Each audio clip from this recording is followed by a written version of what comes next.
Hi guys, welcome back to the channel. It's Jane here. You're welcome to Jane by Design.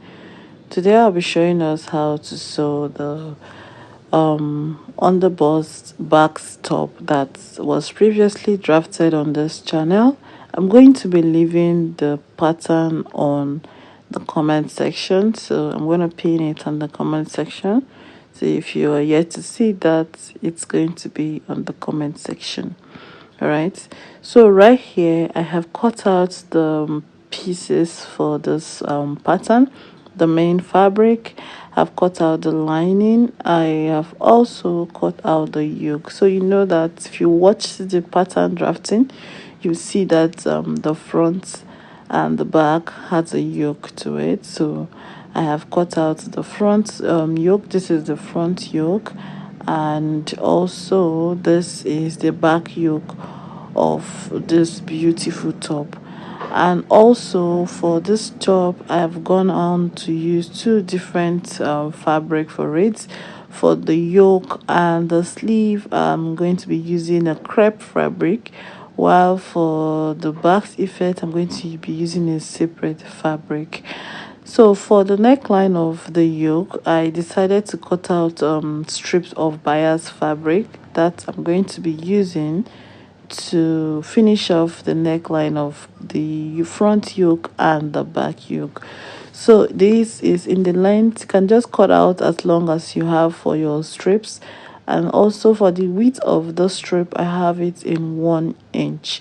So what you're going to do is to take each of those strips, place it on the right side, and you're going to stitch on the right side, flip it over to the wrong side, and you're going to top stitch. So that is how we are going to be attaching those bias tape on the neckline of the yoke of the front and the back. So the same thing we're going to be repeating for the front. What we do for the back is exactly what we're going to be doing for the front.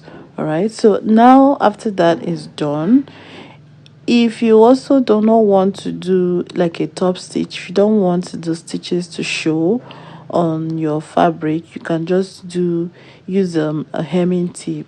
So I went ahead to just stitch on my fabric, and then I used a hemming tape. I didn't top stitch. I used a hemming tape, to a hemming gum, to just finish off that inner stitch, that inner line that I have inside. So this way you don't have a stitch running in front of your fabric. I've done this for the back, and I've also done the same thing for the front. Now moving on, we are going to be working on the top itself. So I'm going to be placing them side by side. Okay, this is the center front and the two side front piece. I'll be placing them side by side. This is what they look like. Then I'm going to go ahead to place them right sides facing each other. All right, place them right side facing each other, and then you're going to take to the sewing machine and you're going to stitch by half of an inch. We left half of an inch on the fabric, so we are going to be stitching by half of an inch on both sides. I will do the same thing for the back. Already you all know that the back is in 4 pieces because of the zipper that's at the middle. So I'm going to be placing the back side by side as well.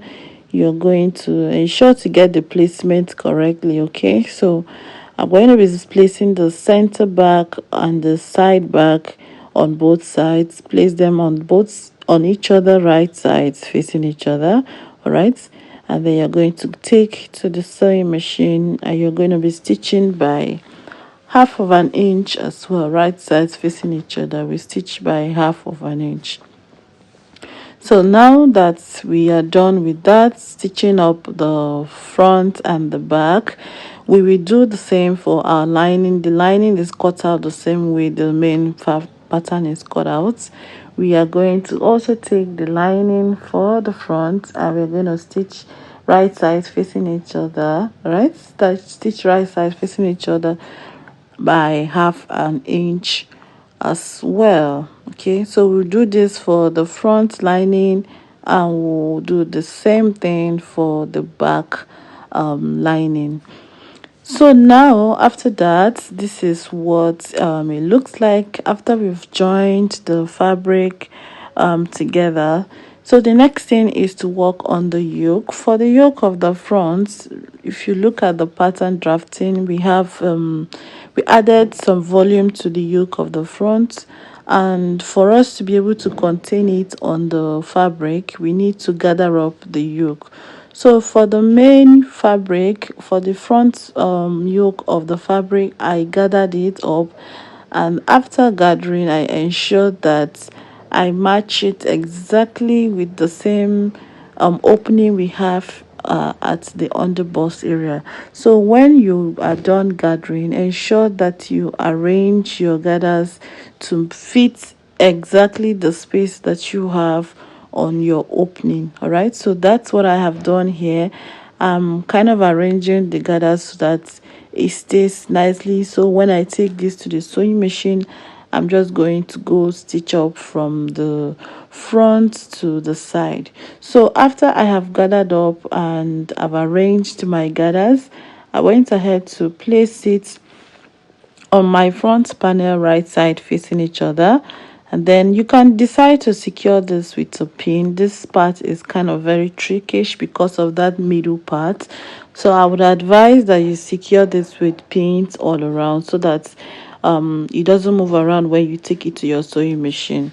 So I will do this for the first one, and I'll also do the same thing for the second opening. I'll gather it up and then go stitch up by 1/2 inch. So here is it, guys. I've done the same for the back. I've stitched on the yoke on the main fabric. Okay, you can see the yoke of the back is stitched to the back panel. So what we are going to do now is to place our front on it. You can decide to join at this point, but before we join, we are going to be working on the back panel so that we can place the lining on the back. So for the back panel, for you to join the main fabric and the lining, you just take one part of your lining for the back, place it on it, ensure that the yoke is in between the lining. Okay, your yoke is in between the lining, and you're going to be placing them right sides facing each other, and you're going to be stitching by 1/2 inch. We'll do this for one side of the back, and we also repeat the same thing for the second side of the back. We're going to be placing them right sides facing each other, and we're going to be stitching by 1/2 inch. Now for the front, you can see after we've joined the yoke for the front of the main of the fabric, we are going to now take the lining. Okay, just take your lining, then you are going to be placing it right sides facing each other.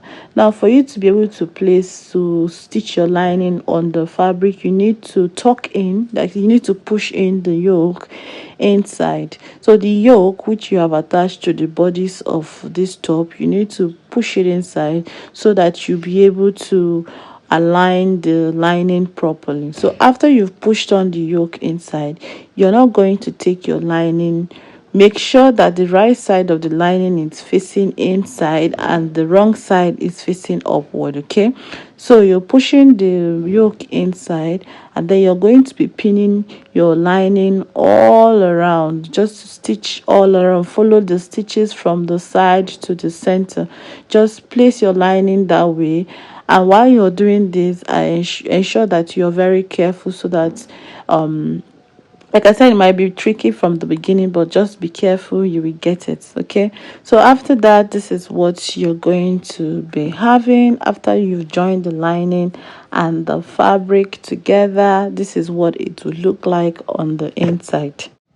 Now moving on to joining the two pieces together, that's the front and the back. We are going to be joining it at the shoulder line, and to do this, we're going to be placing them right sides facing each other. We're going to be pinning the shoulder line down. So I'm going to take pins and I'm going to be securing the shoulder line. I'll do this for the first shoulder, and I'll also do this for the second one as well. Just secure them with pins, so when you take to the sewing machine, you're going to be stitching them up. You're going to be stitching them close by half of an inch. Okay, so I'll take the sewing machine and I'm going to stitch up the shoulder line by half of an inch by joining the two pieces together. So guys, after we are done stitching up, this is what it looks like. You can see how clean. I also went ahead to iron it out.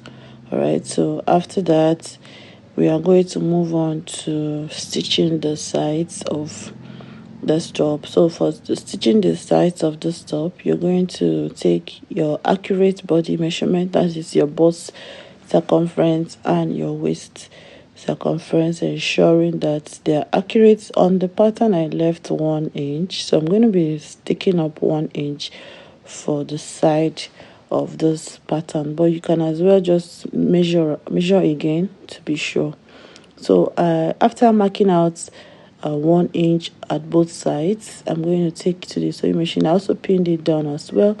Then I'll take it to the sewing machine. I'm going to stitch up the sides to close the side of this top.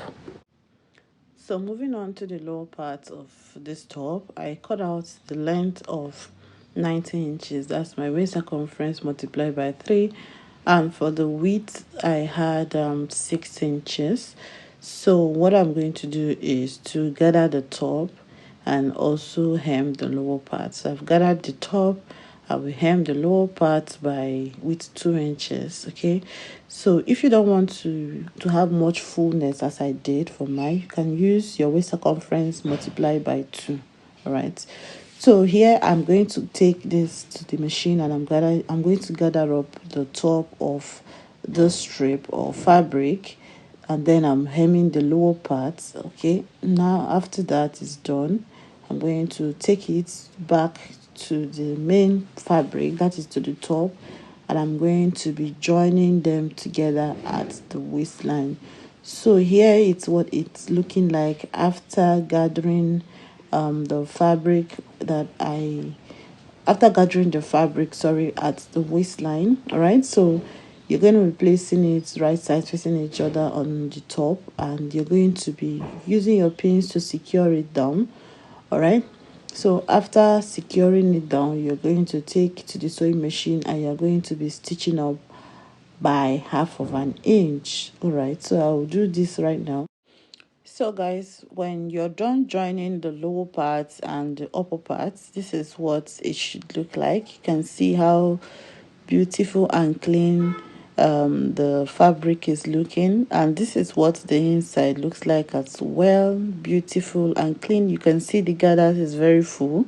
So for the joining, I'm going to take to this serger. I'm going to overlock that edge later on. Okay, so this is just what it looks like. Now we're going to be attaching the zipper to the back. All right, so this is the zipper that I'll be working with. We're going to be attaching the zip to the back of the top. Now for the sleeve, the sleeve length is 23 inches plus sewing allowance at the top and at the bottom. So for the bottom, I had my round sleeve plus 5 inches extra. That is because we're going to be gathering that lower part. And after gathering the lower part, I cut out a strip of 10 inches for my wrist and also in the width of 1 inch initially. I'm going to increase this later on as we go. You're going to see that the strip will be increased by size. So what I'll do now is to take this sleeve and we're going to go and gather up the lower part of the sleeve, and then we will use the strip to finish off the edge of the sleeve. So let me take this to the sewing machine now and gather it up. So this is my sleeve after I have gathered it up, and I've gathered it up to the tune of what I have on my wrist. Okay, that is what you're supposed to gather to. So gather it up to the tune of what you have on your wrist. That's the measurement you have on your wrist. After gathering, you can see the strip of fabric I have now is much larger in width. I cut out 2 inches because I wanted it to have some space for stitching. So I've gathered it up, used my strip of fabric. I'm going to take it stitched up by half of an inch, and then go and do a top stitch on the wrong side of the sleeve. So here it is, guys, after stitching up and closing off the sleeve the lower part. This is what it looks like. Now we're going to go stitch close the sleeve from the top to the wrist, and then we're going to join to the top. So when you're done joining the sleeve to the bodice, this is what it looks like. I love the top, it's beautiful. Okay, if you're going to be making yours, let me know in the comment section. Thank you for watching. I'll see you guys in the next one. Stay blessed. Bye.